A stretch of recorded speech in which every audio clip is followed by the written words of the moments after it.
आज हामीले यो लेसनमा हामी सबै डिजाइन एनालाइसिस र डिजाइन गरेर सकिसकेपछि हामीले त्यो डिजाइनहरु चाहिँ कसरी हेर्ने त भन्ने कुरा म सिकाउँदै छु।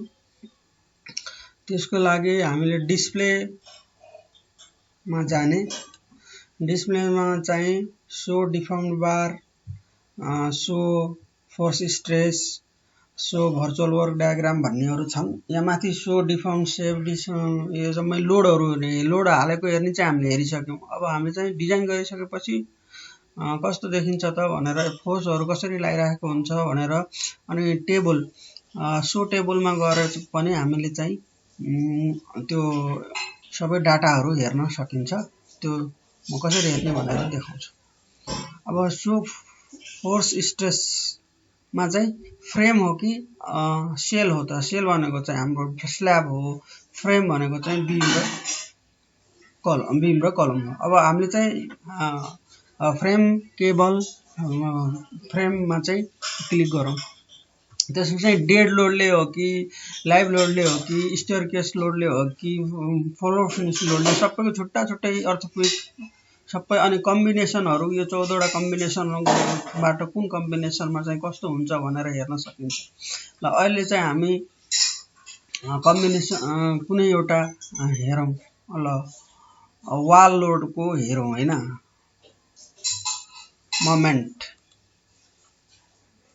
मोमेन्ट कस्तो हुन्छ त भनेर एप्लाई ओके। हेर्नु त मोमेन्ट डायग्राम आयो। हाम्रो वाल लोडले गर्दाखेरि यस्तो मोमेन्ट डायग्राम चाहिँ आउँछ। त्यस्तै डिस्प्ले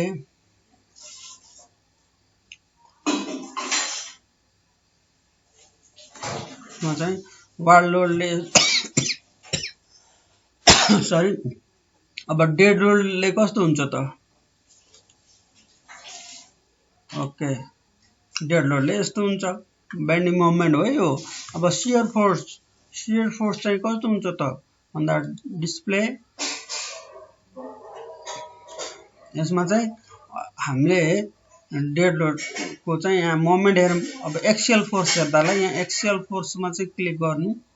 एकचोटीमा यो कम्पोनेन्ट चाहिँ एकचोटी हेर्न सकिन्छ। Display okay. ल शियर फोर्स चाहिँ हेर्नु माथि कम छ अलि बढी तल अनुसार चाहिँ सबभन्दा बढी यसरी देखिन्छ। यसैलाई चाहिँ अरुमा हेर्नलाई यस्तो क्लिक गर्नु माथिल्लो तल्लो पनि यसमा देख्न सकियो। ल हेर्नु यसरी घुमाई हेर्न सकिन्छ। 3D मा पनि हेर्न सकियो। 3D भनेपछि 3D मा हेर्न सकियो। एक्सजेड प्लेनमा भने एक्सजेड प्लेनमा, वाइजेड प्लेनमा चाहिँ पनि केही पनि छैन हैन। यसरी अब यसरी XY प्लेन भनेको त प्लान हो, त्यसमा त देखिदैन। स्ल्याबको मात्र देखिन्छ। स्ल्याबमा लागेको लोड हो यो एक्सजेड प्लेन। त्यस्तै डिस्प्ले यसमा चाहिँ क्लिक गर्नु। अब डेड लोडले गरेको हेर्यौं हैन। अब त्यस्तै अर्थक्वेक लोड एक्स डाइरेक्सनमा एक्सियल फोर्स कसरी आउँछ त? Apply okay. ल यसरी यो डाइरेक्सनमा आयो हैन। अब यसलाई पनि फेरि कुनमा कति भनेर यसरी हेर्न सकियो हैन। यसरी हेर्न सकियो। अब त्यस्तै डिस्प्ले हामीले EQY एप्लाई ओके। EQY को यो भयो। यसलाई पनि यो एरोले सबैमा हेर्न सकियो। त्यस्तै डिस्प्ले स्ट्रेस फ्रेम केबलकै हेर्दै जाउँ। यसमा बेन्डिङ मोमेन्ट हेरौं। अर्थक्वेक एक्स डाइरेक्सनको बेन्डिङ मोमेन्ट हेरौं। जुन पनि यहाँ हामीले चाहिँ जे हेर्न छ एक्सियल फोर्स हेर्ने हो कि शियर फोर्स हेर्ने हो कि कुन डाइरेक्सनमा सबै एप्लाई गर्ने हेर्दै जाने। बेन्डिङ मोमेन्ट यस्तो छ। यहाँ चाहिँ लाग्यो किन भन्दाखेरि यो चाहिँ रिजिड हुन्छ नि त। यो त ग्राउन्ड फ्लोरमा त्यस्तो धेरै हल्लाउन्न के बेन्सन गर्दैन। त्यसैगरी डिस्प्ले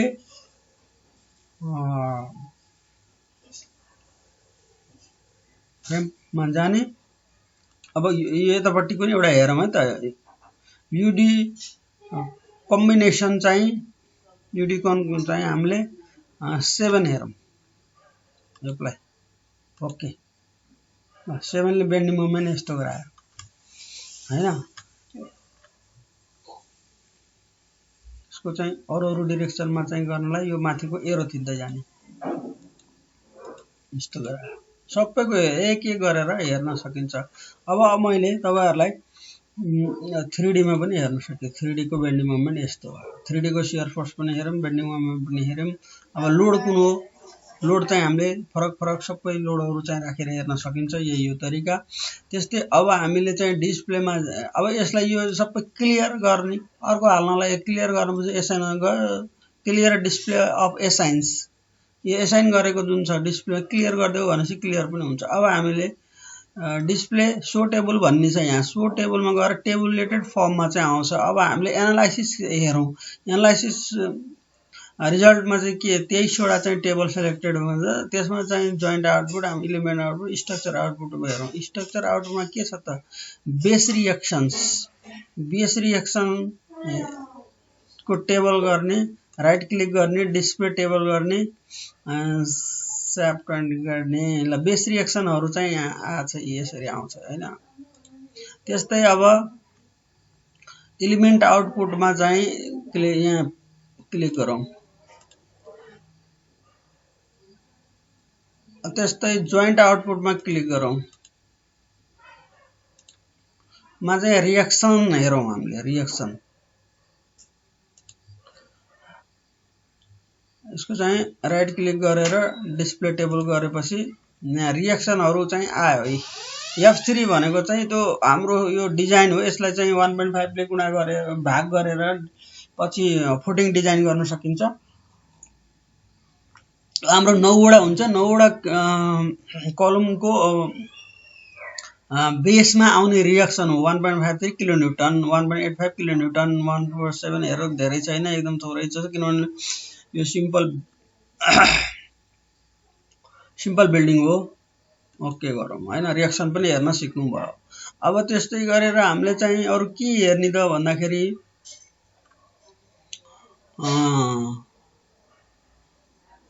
रिएक्सन हैन।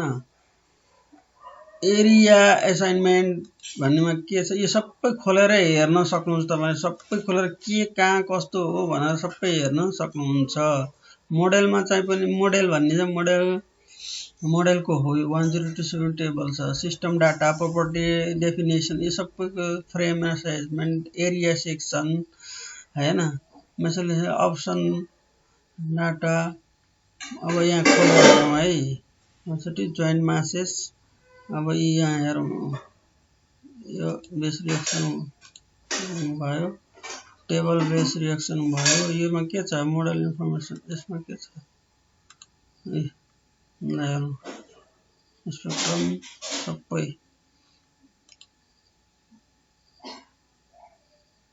अब्जेक्ट एलिमेन्ट, एरिया आउटपुट हैन। यो सब कुराहरु चाहिँ हामीले हेर्न सक्छौं। हामीले सबै यो खोलेर यसरी हेर्न सक्छौं। यो प्लस छ, माइनस आएपछि हेर्न सकिन्छ। डिस्प्लेसमेन्ट, जोइन्ट डिस्प्लेसमेन्ट को टेबल, सबको टेबलहरु हामीले यसरी खोलेर हेर्न सकिन्छ। अनि यो के हो? यसरी सबै कुराहरु चाहिँ हेर्न सकियो हैन। ल ओके, आजलाई यति नै गरौँ। डन भयो। अरु के हेर्न छ? सबै जे हेर्न पनि हामीले चाहिँ डिस्प्लेमा जाने, अनडिफर्म हेर्ने, सो डिफर्म सेप हेर्न छ भने यहाँ डिफर्म सेप गर्नु। ओके गर्नु। डिफर्म सेप के रहेछ? लाइभ लोडले कति डिफर्म गर्छ त भनेर पनि यस्तो डिफर्म, यो चाहिँ स्ल्याबको डिफर्म भयो लाइभ लोडले हैन। अब डिस्प्ले डिफर्म सेप चाहिँ हामीले यहाँ अर्थक्वेकले के गर्छ त? अर्थक्वेक एक्स डाइरेक्सनमा डिफर्म सेप कस्तो हुन्छ त?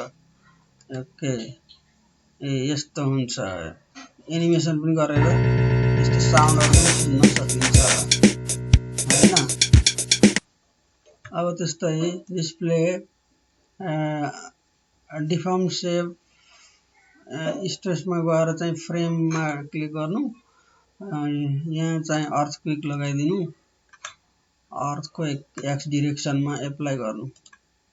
ओके, यस्तो देखाउँछ एक्स डिरेक्सन अर्थक्वेकमा हैन। त्यस्तै अब डिस्प्ले डिफर्म सेभ वाइ डिरेक्सनमा अर्थक्वेक वाइ डिरेक्सनमा एप्लाई गर्नु। ओके, ल वाइ डिरेक्सनमा यस्तो देखाउँछ। यसै गरी हो हेर्ने टेबल पनि हेर्न सिक्नुभयो। सबै कुरा चाहिँ हामीले यसरी हेर्न सकिन्छ। हस्त आजलाई म यो भिडियो यही अन्त गर्दछु। मेरो video like, share, comment, subscribe गर्न नबिर्सनु होला। धेरै धेरै धन्यवाद छ यहाँहरूलाई। म अर्को भिडियो पनि लिएर आउनेछु। Thank you very much.